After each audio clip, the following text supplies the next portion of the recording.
Shalom saudara, hari ini saya ingin share dengan kita semuanya dari Matius 13 ayat 31 sampai 33 saudara. Saya akan bacakan untuk kita semuanya. Perumpamaan tentang biji sesawi dan ragi. Yesus membentangkan suatu perumpamaan lain lagi kepada mereka, katanya. Hal kerajaan surga itu seumpama biji sesawi yang diambil dan ditaburkan orang di ladangnya. Memang biji itu yang paling kecil dari segala jenis benih. Tetapi apabila sudah tumbuh, sesawi itu lebih besar daripada sayuran yang lain, bahkan menjadi pohon, sehingga burung-burung di udara datang bersarang pada cabang-cabangnya. Dan ia menceritakan perumpamaan ini juga kepada mereka. Hal kerajaan surga itu seumpama ragi yang diambil seorang perempuan dan diadukkan ke dalam tepung terigu 3 sukat sampai khamir seluruhnya. Saudara, biji sesawi itu kecil. Ragi yang diceritakan Tuhan jumlahnya juga kecil. Tapi waktu benih itu bertumbuh, jadinya tuh besar luar biasa. Bijinya kira-kira 1 mili, saudara ya. 1 milimeter. Waktu bertumbuh, jadinya pohon, kira-kira tingginya 3000 mm. Jadi ada peningkatan sejumlah itu, ada ledakan yang besar. Sementara ragi jumlahnya kecil, sedikit. Tapi begitu dimasukkan ke dalam tepung itu, membuat tepung itu mengembang dan siap untuk dijadikan roti, saudara. Saudara, kita bisa lihat Tuhan itu tidak menyepelekan hal-hal yang kecil. Firman Tuhan berkata, siapa setia dalam perkara-perkara yang kecil, dia juga setia dalam perkara-perkara yang besar. Saudara, kita bisa melihat Tuhan memulai pekerjaan pekabaran Injil dari apa yang kecil juga. Dia memulainya dari 12 murid, saudara.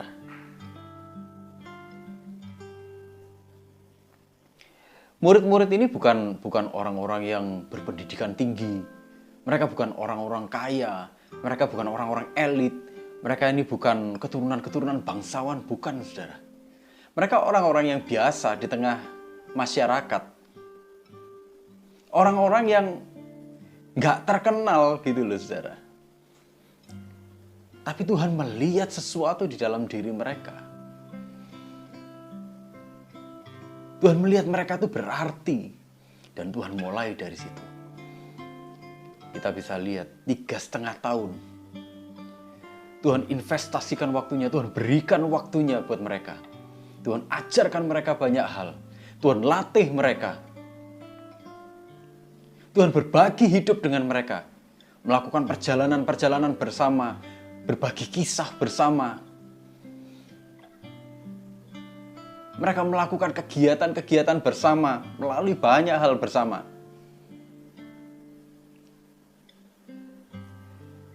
Orang-orang yang sederhana. Sesuatu yang dianggap masyarakat itu kecil. Tapi Tuhan berikan perhatian yang luar biasa. Saudara, kita perlu belajar memandang segala sesuatunya itu dari sudut pandangnya Tuhan. Banyak orang itu terobsesi dengan segala sesuatu yang langsung besar. Aku pingin Tuhan itu memberkati aku begini. Atau aku pingin melayani Tuhan itu begini. Yang besar-besar. Mintanya langsung khotbah di mimbar. Padahal Alkitab aja dia nggak ngerti gitu loh. Kenapa? Dia cuma pengen tampil. Pengen jadi WL. Padahal nyanyi aja nggak bisa dia. Perbendaharaan lagunya aja sedikit. Tapi ngotot Pelayanan yang lain nggak mau. Dia maunya cuma jadi WL. Atau dia maunya cuma jadi pembicara. Atau dia mau pokoknya pelayanan-pelayanan yang dia bisa dilihat banyak orang.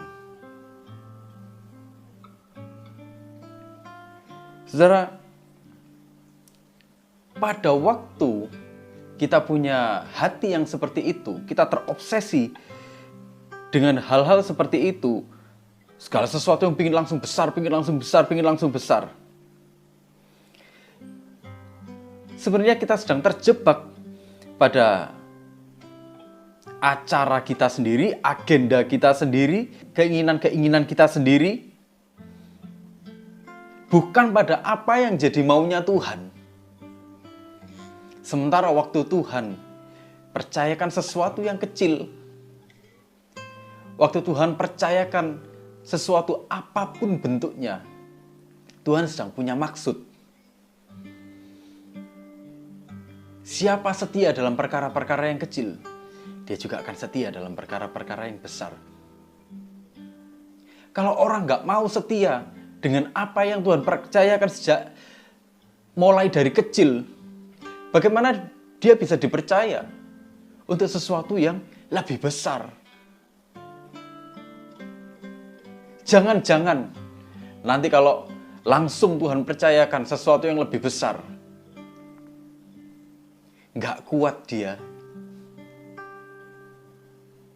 Istilahnya kalau orang Surabaya bilang itu belehar nantinya dia. Hidupnya tersesat nanti dia. Tuhan tahu apa yang terbaik. Tuhan ingin mulai segala sesuatunya itu dari apa yang kecil supaya kita belajar setia. Kalau Tuhan percayakan segala sesuatu, saudara, sekalipun itu kecil, setialah. Kenapa? Karena Tuhan tahu segala sesuatu yang kecil, kalau Tuhan yang percayakan, itu bisa terjadi ledakan yang luar biasa. Ada dampak yang besar, ada efek yang besar. Dan efeknya bukan wah kita yang jadi selebritasnya, saudara, bukan kita yang jadi sorotannya, bukan. Tapi waktu Tuhan percayakan sesuatu, sekalipun itu kecil, percayalah,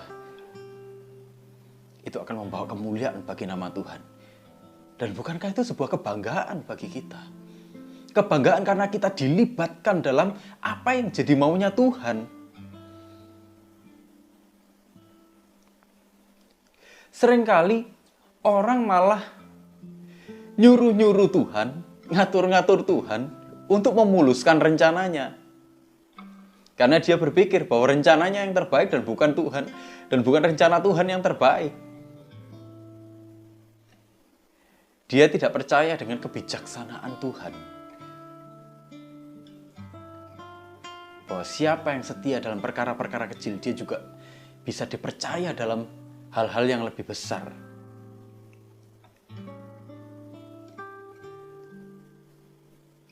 Hal-hal yang besar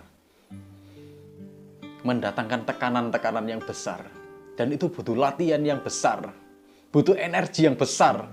Kalau orang nggak terbiasa dengan latihan yang besar, tekanan-tekanan yang besar, begitu dia kena itu, saudara, dia akan segera jatuh. Dan dia akan segera, entah dia terlena, entah dia pergi, yang jelas dia akan mengalami kejatuhan. Banyak orang tuh memandang rendah apa yang sederhana. Tapi kita perlu belajar berpikir. Kenapa sih kok Tuhan tuh percayakan segala sesuatu tuh mulai dari yang kecil? Kenapa? Kalau Tuhan percayakan sesuatu, sekalipun itu kecil, rencananya tidak pernah biasa-biasa saja, saudara. Rencananya selalu luar biasa. Dan karena Tuhan itu peduli pada segala sesuatu yang dimulai dari hal-hal kecil. Itulah kenapa Tuhan memulai dengan 12 orang rasul. Yang efeknya kita rasakan sampai hari ini. Dampaknya kita rasakan sampai hari ini. Bagaimana kita bisa menerima Tuhan hari ini. Mengenal Tuhan hari ini. Mengenal siapa Yesus hari ini. Karena dimulai dari mereka. 12 orang rasul ini. Yang Tuhan rawat baik-baik. Yang Tuhan bimbing baik-baik. Yang Tuhan muridkan baik-baik. Kemudian 12 orang rasul ini memberitakan Injil dengan luar biasa. Memuridkan dengan luar biasa. Dan efeknya kita rasakan sampai hari ini. Saudara, apa yang Tuhan percayakan dalam hidup saudara, mungkin itu bagi banyak orang gak berarti. Entah itu mungkin bakat, entah itu mungkin finansial, entah itu mungkin pekerjaan, entah itu mungkin pelayanan, entah mungkin itu keluarga, entah mungkin itu persahabatan-persahabatan. Entah itu mungkin harta benda. Saudara, apapun yang Tuhan percayakan kepada saudara, kelola dengan baik.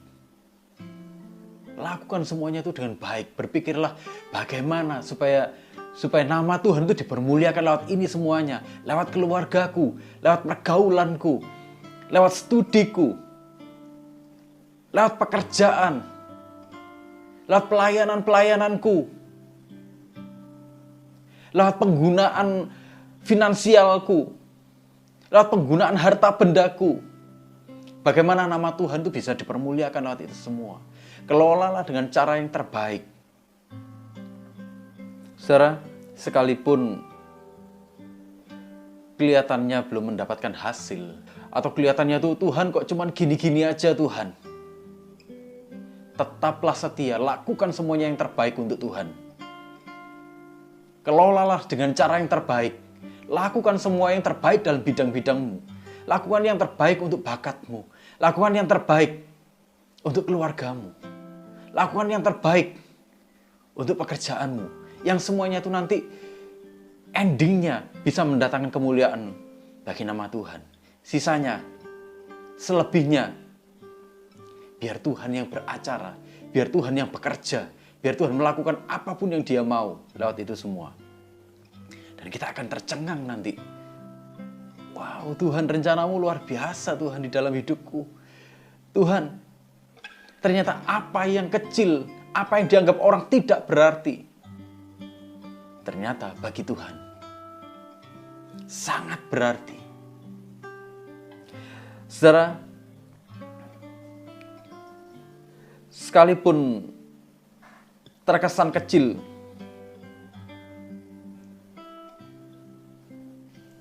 kalau kita melakukan semuanya dalam kesetiaan, kita akan melihat ada pengaruh yang besar yang ditumbuhkan dari itu semua. Kita setianya bagaimana? Apa cuma setia tekun gitu aja? Oh enggak, saudara. Kesetiaan kita itu ada standarnya. Dan standarnya apa? Firman Tuhan, kebenaran Tuhan. Waktu kita melakukan segala sesuatunya untuk Tuhan, harus ada standarnya. Standarnya ya kebenaran Tuhan itu sendiri. Bukan standarnya kita. Apa yang terbaik menurut kita? Bukan. Tapi standar apa yang terbaik menurut Tuhan. Standarnya ada. Firman Tuhan. Itulah kenapa kita harus kembali kepada kebenaran firman Tuhan. Bukan terbaik menurut orang lain juga. Tapi terbaik menurut firman Tuhan. Waktu kita melakukan segala sesuatunya dengan kebenaran firman Tuhan, sesuai dengan standarnya, akan ada ledakan pengaruh yang besar, saudara. Saudara, orang-orang dulu mungkin berpikir, waktu Yesus mati, waktu murid-murid ini ditinggalkan oleh Yesus, wah ini pasti sudah bubar ini. Sudah bubar ini. Nggak akan ada terusannya. Biasanya saudara, sekte-sekte, kalau pemimpinnya itu hilang saudara, ya akhirnya bubar jalan.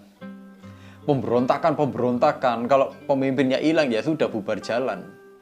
Pecah sendiri-sendiri. Nggak ada yang mengira bahwa akan terjadi ledakan dalam sejarah kekristenan.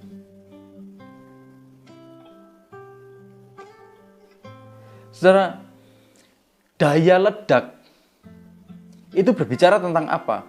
Daya ledak, pengaruh yang besar, itu berbicara tentang bagaimana kita akan dipakai oleh Tuhan untuk menyatakan kebenaran.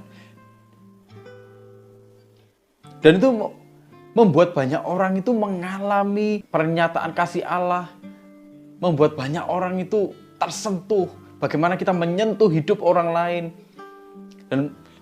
Dan dengan itu orang melihat, ternyata kekristenan itu seperti ini. Oh ternyata standarnya Tuhan itu seperti ini. Oh kasih Tuhan itu bisa dirasakan seperti ini ternyata.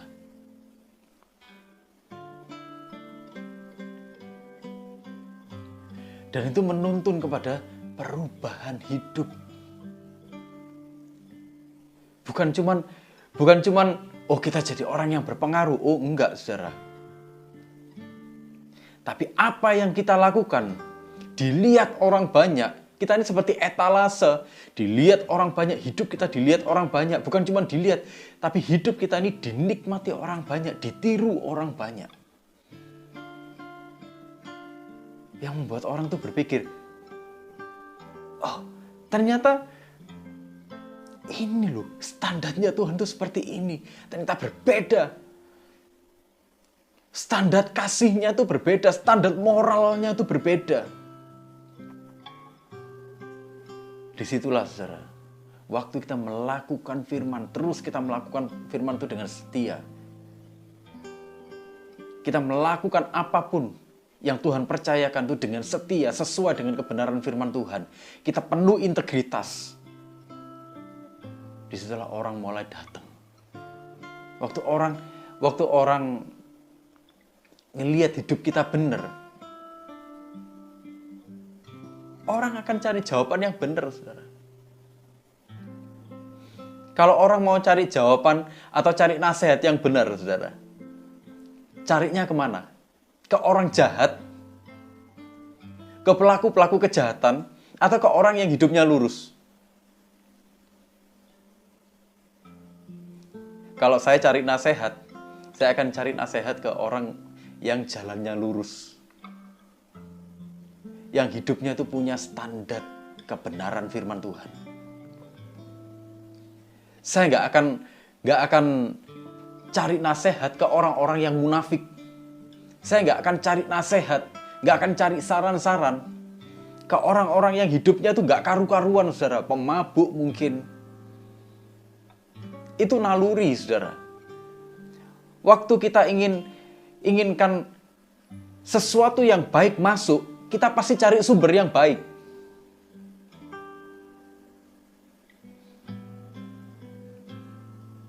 Itulah kenapa kalau hidup kita baik, saudara, pelan-pelan orang akan datang sama kita, minta saran sama kita, bahkan gak menutup kemungkinan minta didoakan sama kita. Tolong aku doakan.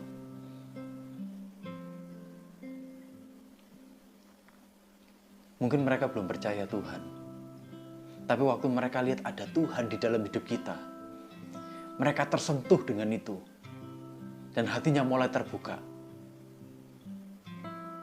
Tolong doakan aku. Dalam hati mereka mungkin mereka menjerit, aku juga ingin ngerasakan Tuhan. Kalau kamu bisa ngerasakan Tuhan, aku juga ingin ngerasakan Tuhan. Kalau kamu bisa menikmati hidup dengan Tuhan, aku juga ingin menikmati hidup dengan Tuhan.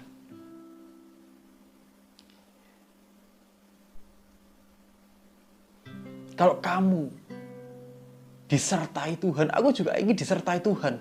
Kalau kamu ada dalam rencana Tuhan, loh aku juga kepingin hidupku ada dalam rencana Tuhan.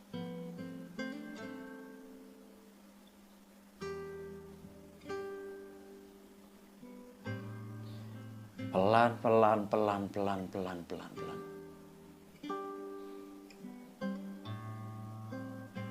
Hidup kita akan menjadi contoh pertobatan bagaimana hidup lama kita diubahkan. Dan bagaimana kasih Tuhan itu memimpin kita kepada pertobatan yang sungguh-sungguh. Sampai hidup kita ini berubah. Bukan hidup lama lagi yang kita jalani, tapi hidup yang baru, yang sesuai dengan kebenaran firman Tuhan. Itu yang akan menjadi daya tarik yang luar biasa, yang akan menjadi daya ledak yang luar biasa.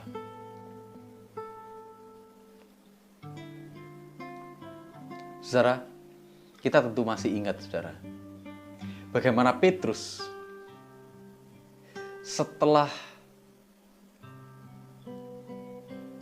kepenuhan Roh Kudus, bagaimana Petrus berkhotbah. Dan hari itu 3.000 orang bertobat. 3.000 orang menerima Tuhan dan dibaptis. Siapa Petrus? Petrus ini bukan orang yang terpelajar, dia nelayan, saudara. Dia bukan ahli-ahli Taurat. Dia bukan golongan bangsawan. Itulah kenapa orang-orang tanya, siapa mereka ini? Siapa mereka ini? Bagaimana Petrus mengalami hari itu? Bagaimana khotbahnya itu membuat 3.000 orang tersentuh, bertobat dan dibaptis saat itu? Saudara, kalau kita lihat Petrus, mungkin kita wow gitu ya. Kalau mungkin kita ada di tengah-tengah orang-orang itu hari itu, mungkin kita lihat Petrus tuh, wow, luar biasa Petrus. Dari yang bukan siapa-siapa, dia bisa berkhotbah begitu luar biasa dengan penuh kuasa. Tapi kalau kita lihat prosesnya, saudara, apakah dia langsung diutus sama Tuhan untuk mendoakan,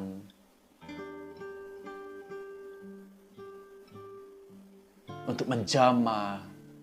Apakah Petrus langsung seperti itu? Enggak, saudara. Petrus mulai dari bukan siapa-siapa, tapi dia setia dengan prosesnya.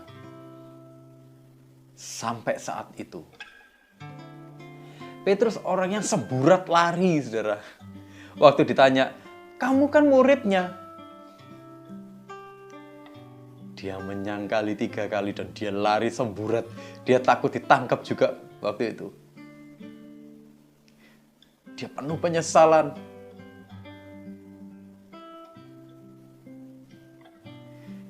Dia yang awalnya ketakutan seperti itu,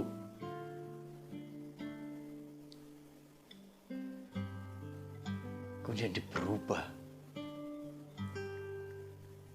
Kita bisa lihat khotbahnya hari itu menyentuh 3.000 orang untuk bertobat, menerima Tuhan dan dibaptis saat itu juga. Bukankah itu sesuatu yang luar biasa? Petrus enggak simsalabim, sulapan, tiba-tiba dia jadi seperti itu. Enggak, saudara. Semuanya dimulai dari proses. Semuanya dimulai dari hal-hal yang kecil. Saya yakin, saya percaya, Tuhan ingin pakai saudara juga. Tuhan ingin pakai kita semuanya. Siapkan hatimu, buka hatimu. Dan katakan kepada Tuhan, Tuhan, aku siap Tuhan. Tuhan, pakai aku Tuhan. Aku mau melakukan semuanya. Dimulai dari hal-hal yang kecil. Aku mau setia mulai dari hal-hal yang kecil Tuhan.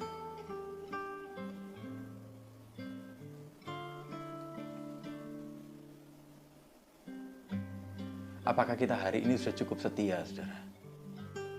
Apakah hari ini hidup kita sudah bisa dirasakan oleh orang lain? Itu yang harus kita renungkan. Setialah dimulai dari hal-hal yang kecil dan mari biarkan kita ini hidup terus dalam kebenaran sampai hidup kita ini bisa dinikmati orang lain. Sampai hidup kita ini bisa diteladani orang lain. Sampai hidup kita ini bisa membuat orang lain itu tertarik. Kekristenan ternyata mengubahkan. Kasih Tuhan itu ternyata mengubahkan hidup kita luar biasa. Saya berdoa, saudara, di dalam nama Yesus, apapun yang Tuhan percayakan kepadamu hari ini, di dalam nama Yesus, Tuhan akan pimpin engkau. Di dalam nama Yesus, Tuhan akan pakai engkau menjadi alatnya yang efektif untuk menyatakan kasih-Nya kepada orang-orang di sekelilingmu.